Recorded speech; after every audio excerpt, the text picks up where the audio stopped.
Om Swastiastu.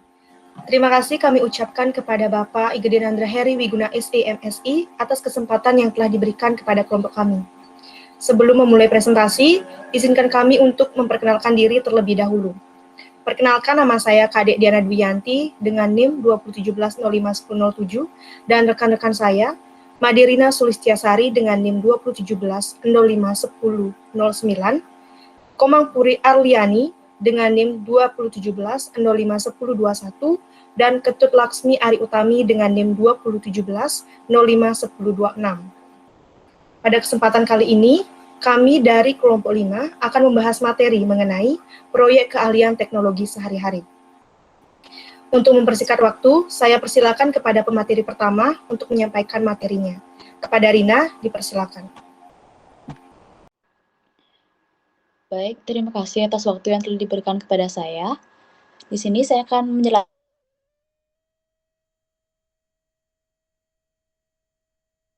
program yang mengelola sumber daya perangkat keras komputer dan menyediakan layanan umum untuk aplikasi perangkat lunak. Yang kedua, yakni tujuan sistem informasi. Sistem operasi merupakan alat yang bertujuan untuk mempermudah penggunaan komputer. Dari sudut pandang sistem komputer, sistem operasi dapat dianggap sebagai alat yang bertujuan menempatkan sumber daya secara efisien. Selanjutnya, yang ketiga, sasaran sistem informasi. Yang pertama, yakni itu membuat penggunaan komputer menjadi lebih nyaman atau user-friendly.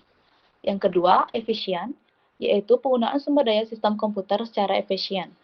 Lalu yang ketiga, mampu berevolusi, yaitu sistem operasi harus dibangun sehingga memungkinkan dan memudahkan untuk dikembangkan menjadi lebih baru. Baik, untuk materi yang selanjutnya, saya persilakan untuk rekan saya.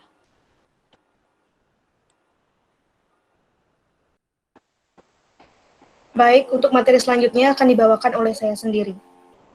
Adapun materi yang selanjutnya adalah perbandingan dulu dan sekarang. Jadi pada dulu, komputer utama hanya berupa mainframe, sementara sekarang sudah berupa jaringan personal komputer. Sementara untuk memori, dahulu hanya beberapa kilobyte, sementara sekarang menjadi beberapa gigabytes.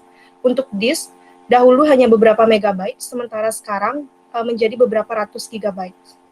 Untuk peraga, dulu terdiri dari beragam arsitektur, sementara sekarang didominasi oleh keluarga i386. Sementara untuk sistem informasi, dahulu untuk setiap arsitektur memiliki sistem operasi yang berbeda, sementara sekarang didominasi oleh Microsoft dengan beberapa pengecualian. Next. Selanjutnya mengenai definisi dan manfaat sistem proteksi. Proteksi adalah mekanisme sistem operasi untuk mengontrol akses terhadap beberapa objek yang diproteksi sistem operasi. Objek yang diproteksi yaitu berupa perangkat kelas ataupun perangkat lunak. Sementara untuk manfaatnya, sistem proteksi ini bermanfaat untuk menjaga suatu sistem komputer dari pengaksesan pihak tidak berwenang untuk mengakses komputer tersebut, sehingga tidak terjadi kebocoran data dan untuk meminimalisir adanya pencurian data. Next. Materi selanjutnya adalah peranti lunak aplikasi. Peranti lunak aplikasi adalah suatu subkelas peranti lunak komputer yang memanfaatkan kemampuan komputer langsung untuk melakukan suatu tugas yang diinginkan oleh pengguna. Baik, untuk materi selanjutnya akan dibawakan oleh rekan saya.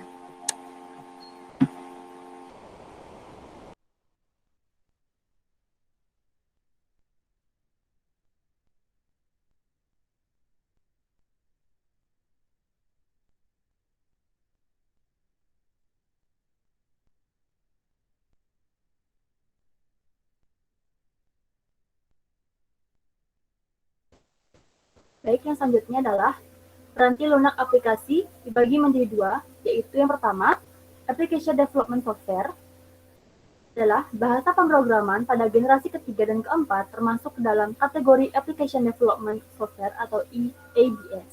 ADS menekankan pada kemampuan bahasa dalam membuat sebuah aplikasi sehingga hanya dipakai oleh pembuat program, bukan pemakai aplikasi. Sedangkan yang kedua adalah Package Software. Package software merupakan suatu software yang dibuat oleh software house atau konsultan komputer atau organisasi yang disebarkan secara massal agar bisa digunakan oleh para pemakai komputer.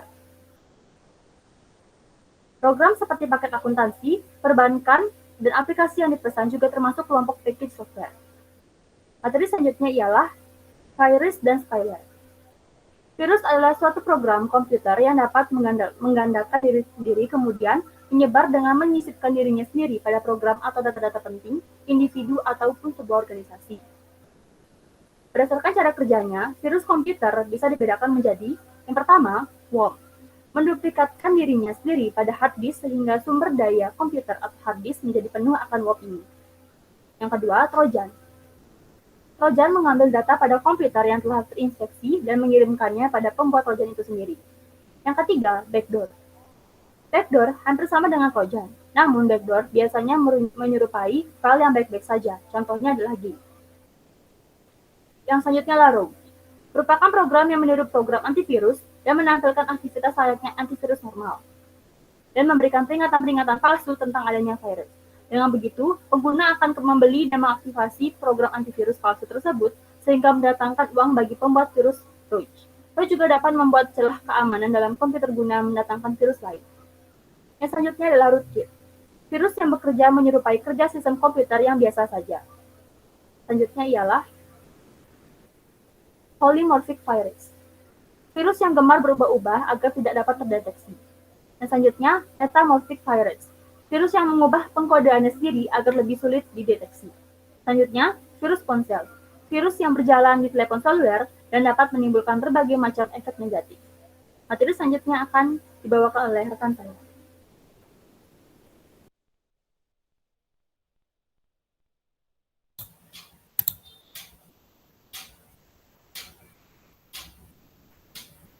Baik, materi selanjutnya adalah email dan manfaatnya dalam kehidupan sehari-hari. Seperti yang kita ketahui, email adalah pengiriman pesan secara elektronik melalui jaringan internet sebagai media perantaranya. Terdapat beberapa manfaat email pada kehidupan kita sehari-hari. Yang pertama adalah email dapat menjadi media komunikasi baik secara personal maupun umum. Yang kedua, email mampu mengirimkan data ke banyak orang dengan sangat cepat. Yang ketiga, email merupakan sarana yang efektif, efisien, dan murah karena pengguna tidak perlu keluar rumah untuk mengirimkan file, namun cukup terhubung dengan jaringan internet. Selanjutnya adalah email dapat menjadi media promosi produk kepada para pelanggan. Yang terakhir, email juga bisa digunakan untuk mendaftarkan diri ke berbagai akun media sosial seperti Facebook, Instagram, dan media sosial lainnya. Selanjutnya, etika email dalam kehidupan sehari-hari. Ketika kita mengirim email, ada beberapa etika yang harus kita perhatikan. Yang pertama adalah jangan meneruskan dengan mengubah isi emailnya. Dalam meneruskan email, etikanya tidak boleh mengubah atau mengedit sedikit pun dari isi email tersebut, kecuali jika ada izin dari pembuat pertama. Yang kedua adalah perlakukan email secara pribadi. Yang ketiga, tidak boleh sembarangan menggunakan format HTML. Yang keempat, hati-hatilah dalam membalas email. Selanjutnya, jangan banyak menggunakan huruf kapital. Selanjutnya, yaitu tidak meneruskan sebuah sisi atau bisisi email. Baik, selanjutnya. Disarankan kita tidak boleh mengirim attachment yang terlalu besar. Selanjutnya adalah kirimkan email dengan singkat, padat, dan jelas, dan langsung to the point. Selanjutnya, memberi judul email dengan jelas. Dan kita harus menjawab email secara masuk akal. Sekian pemaparan materi dari saya.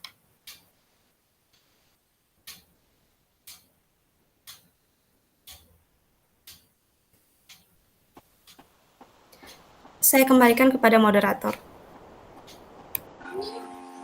Baik, demikianlah materi yang bisa kelompok kami sampaikan. Apabila ada salah pengucapan ataupun kata, kami mohon maaf. Kami tutup dengan para Santi. Om Santi Santi Santi Om. Terima kasih.